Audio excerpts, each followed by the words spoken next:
백신이 코비드의 전염을 차단하지 못한다는 주장이 의학계에서 이미 여러 차례 제기된 바 있었습니다. 그러나 바이든은 백신을 안 맞는 사람들이 팬데믹을 확산시키고 있다며 비난했습니다.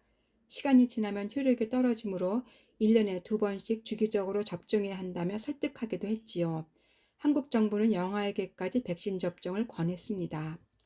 그런데 2022년 1월 미국 CDC는 깜짝 발언을 했습니다. 백신을 맞아도 코비드의 전염을 막지는 못한다고 로셜 윌렌스키 국장이 CNN과의 인터뷰에서 공개적으로 발표한 것입니다. 윌렌스키는 다만 위중증으로 가는 것은 막아준다면서 여전히 백신의 필요성을 강조했습니다. 그러나 워싱턴 포스트는 코비드 사망자의 58%가 백신을 맞은 사람이라고 발표하며 윌렌스키의 주장을 일축했습니다. 백신이 코비드에 대한 면역력을 준다는 주장도 이제는 철회된 상태입니다. 그러니까 백신은 코비드의 감염도 막지 못하고 위중증으로 가는 것도 막지 못하고 면역력을 증진시켜주지도 못하는데 온 지구인이 백신을 맞기 위해서 몇 년간 큰 소동을 벌였고 각국 정부는 무료 백신 접종을 위해서 천문학적인 돈을 썼던 것입니다. 그런데 전 지구인을 대상으로 벌린 이 거대한 백신 사기극보다 더 놀라운 소식이 있습니다. 2023년 2월 26일 미국 에너지부는 코로나 바이러스는 중국 연구소에서 발생했다는 결론을 내렸습니다.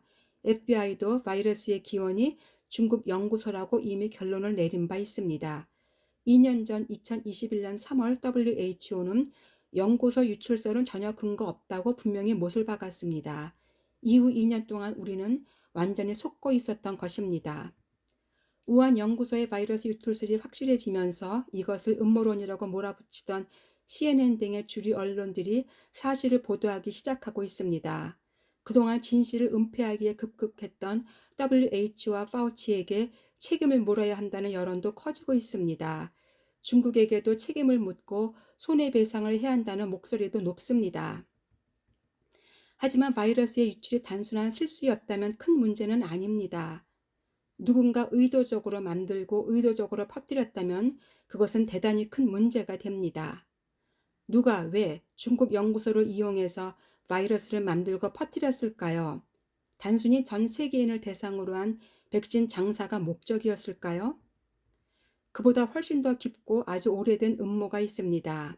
그것은 팬데믹을 계기로 세계 정부가 세워져야 한다고 목소리를 높이고 있는 WEF, 즉 세계경제포럼과 WEF 의장인 클라우스 슈밥의 움직임을 통해서 잘 드러나고 있습니다. 그러면 언론이 매일 우리에게 공포를 주면서 발표했던 코로나 사망자의 엄청난 숫자는 무엇이었을까요?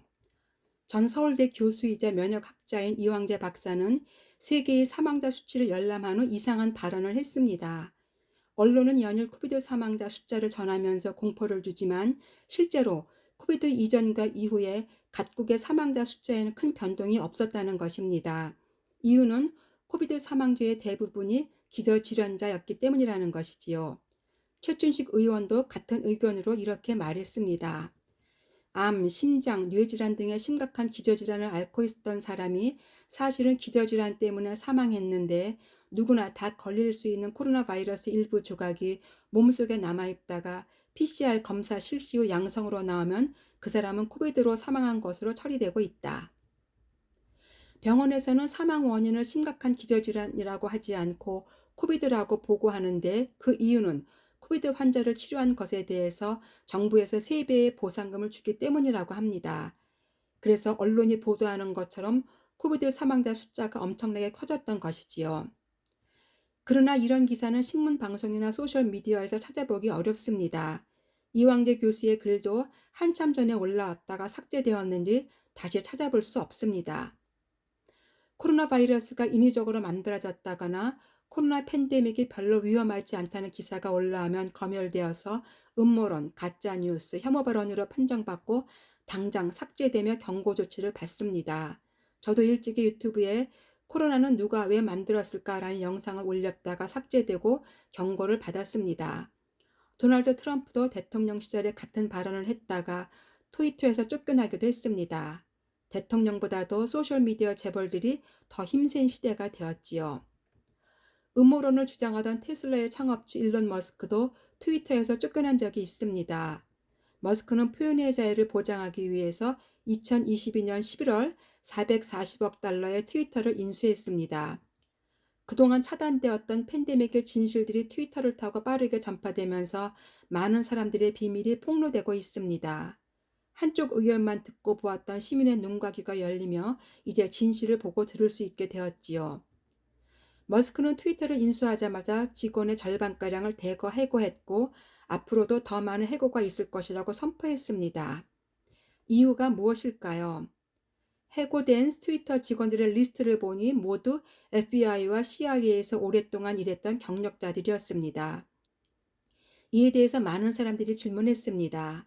트위터에서 일하는 사람들이라면 소프트웨어 엔지니어거나 마케팅 관련자들이 대부분이어야 하는데 왜 엉뚱하게 FBI나 CIA의 경력자들이 대거 포진하고 있었느냐는 것입니다.